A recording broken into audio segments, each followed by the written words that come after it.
ആഴത്തിൻ്റെ പുതിയൊരു എപ്പിസോഡിലേക്ക് ഏവർക്കും ഹൃദ്യമായ സ്വാഗതം. മംഗളവാർത്ത കാലത്തിൻ്റെ 4ാമത്തെ ആഴ്ചയിലേക്ക് നാം പ്രവേശിച്ചിരിക്കുകയാണ്. മിശിഹായുടെ ജനനത്തോടനുബന്ധിച്ച് യോസേപ്പിൻ്റെ കുടുംബത്തിൽ നടക്കുന്ന കാര്യങ്ങളാണ് ഇന്നത്തെ സുവിശേഷത്തിൻ്റെ ഇതിവൃത്തം. വിവാഹ നിശ്ചയം കഴിഞ്ഞിരിക്കെ അവർ സഹവസിക്കുന്നതിന് മുൻപ് അവൾ ഗർഭിണിയായി കാണപ്പെട്ടു എന്ന വാക്യത്തോടെയാണ് ഇന്നത്തെ വായന ആരംഭിക്കുന്നത്. ഒരു യഹൂദ സമൂഹവും കുടുംബവും ഒരിക്കലും കേൾക്കാൻ ഇഷ്ടപ്പെടാത്ത ഒരു വാർത്തയാണിത്. വിവാഹവും വിവാഹത്തോടനുബന്ധിച്ച് നടക്കുന്ന എല്ലാ ചടങ്ങുകളും പരിപാവനമായി കരുതുന്ന ഒരു സമൂഹത്തിൽ തീർച്ചയായും അസ്വസ്ഥതകൾ സൃഷ്ടിക്കുന്ന ഒരു നിമിഷത്തിലൂടെയാണ് ഈ യഹൂദ ദമ്പതിമാർ കടന്നു പോകുന്നത്. യഹൂദ പാരമ്പര്യത്തിൽ വിവാഹ നിശ്ചയം കഴിഞ്ഞുള്ള ഒരു വർഷക്കാലം കുടുംബജീവിതം ആരംഭിക്കുന്ന ഒരു യുവാവിൻ്റെയും യുവതിയുടെയും ജീവിതത്തിലെ നിർണായകവും അതിശ്രേഷ്ഠവുമായ കാലമാണ്. ദാമ്പത്യ വിശ്വസ്തത കാത്തുസൂക്ഷിച്ച് പ്രാർത്ഥനാപൂർവം കുടുംബജീവിതത്തിനായി ഒരുങ്ങുന്ന ഒരു കാലമാണ്. ഈ കാലഘട്ടത്തിനിടയിൽ ആ കുടുംബത്തിൽ സംഭവിക്കുന്ന നല്ല കാര്യങ്ങൾ ദൈവപ്രീതിയുടെയും അശുഭകാര്യങ്ങൾ ദൈവകോപത്തിൻ്റെയും സൂചനകളായി വ്യാഖ്യാനിക്കപ്പെടുകയും അവരുടെ വിവാഹ ജീവിതത്തിൻ്റെ ഭാവി തന്നെ തീരുമാനിക്കപ്പെടുകയും ചെയ്യുന്നു.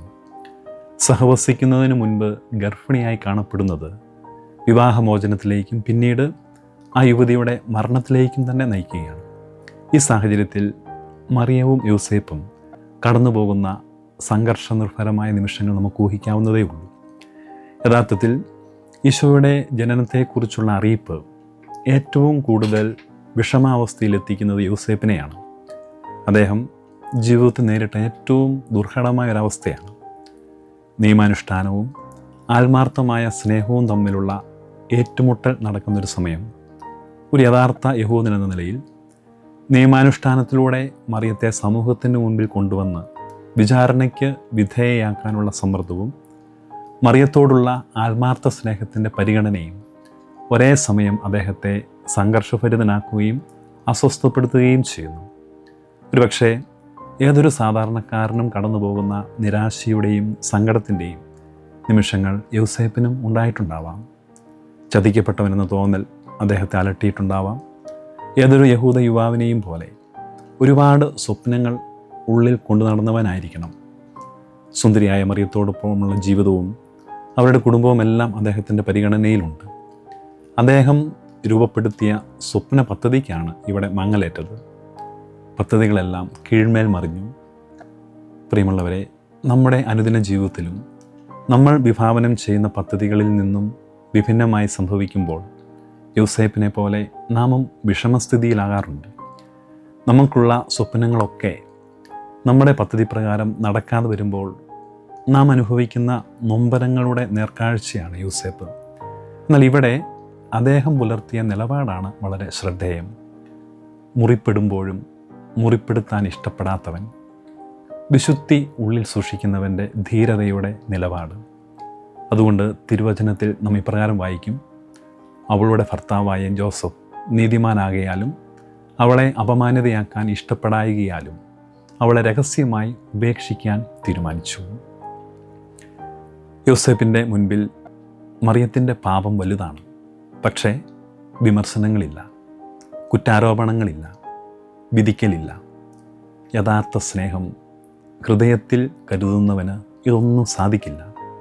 മുൻവിധികളും ഗോസിപ്പുകളും നടത്തി കുറ്റമാരോപിക്കാനല്ല യോസേഫ് ശ്രമിച്ചത്. മറിച്ച് സ്നേഹത്തിൽ നിന്നും രൂപപ്പെട്ട കാരുണ്യത്താൽ രക്ഷയൊരുക്കി പൊതിഞ്ഞു പിടിച്ച് വലിയ ശാന്തതയിലേക്ക് നയിച്ചു.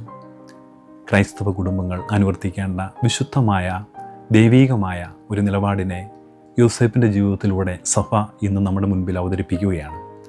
ആരെന്നോ എന്തെന്നോ അറിയാതെ നമ്മൾ നടത്തുന്ന വിലയിരുത്തലുകളും ഗോസിപ്പുകളിലും എത്രയോ പേർ കൊല്ലപ്പെട്ടിരിക്കുന്നു. എത്രയോ പേരുടെ സത്പേരിന് കോട്ടം സംഭവിച്ചിരിക്കുന്നു. തുടർന്നുള്ള വചനത്തിൽ നാം ഇപ്രകാരം വായിക്കുന്നു: അവൻ ഇതേക്കുറിച്ച് ആലോചിച്ചുകൊണ്ടിരിക്കെ കർത്താവിൻ്റെ ദൂതൻ സ്വപ്നത്തിൽ പ്രത്യക്ഷപ്പെട്ട് അവനോട് പറഞ്ഞു. യോസേപ്പ് എങ്ങനെ ഈ പ്രതിസന്ധിയെ അതിജീവിച്ചു എന്നതിൻ്റെ സുന്ദരമായ വ്യാഖ്യാനമാണ് ഈ തിരുവചന ഭാഗം. അവൻ ദൈവത്തോടു കൂടിയായിരുന്നു. ദൈവത്തോടു കൂടി ഇരുന്ന് ചിന്തിച്ചു. ദൈവത്തോടുകൂടെ ആയിരുന്നു ചിന്തിച്ചപ്പോൾ എല്ലാത്തിനും പരിഹാരമുണ്ടായി. ദാവീദിൻ്റെ പുത്രനായ ജോസഫ് എന്ന് ദൈവദൂതൻ ജോസഫിനെ വിളിച്ചപ്പോൾ ജോസഫ് ഉണർന്നത് വലിയ ഒരു ദൗത്യബോധത്തിലേക്കാണ്. ദാവീദിൻ്റെ കുലത്തിൽ ജനിക്കുന്ന മിശിഹായെക്കുറിച്ച് ദൈവദൂതൻ അറിയിച്ചപ്പോൾ തനിക്ക് കൈവന്ന വലിയ ഭാഗ്യത്തെ യോസേപ്പ് തിരിച്ചറിഞ്ഞു. പ്രിയമുള്ളവരെ, പ്രതിസന്ധികളുടെ നടുവിൽ നമുക്കും യോസേപ്പിനെ പോലെ ദൈവത്തോടുകൂടെ ആയിരിക്കാം. ദൈവം നടത്തുന്ന ഓർമ്മപ്പെടുത്തലുകൾക്ക് കാതോർക്കാം. അങ്ങനെ മിശിഹായുടെ ജനനത്തിൽ നമുക്കും പങ്കുകാരാകാം. ദൈവം നമ്മെ അനുഗ്രഹിക്കട്ടെ.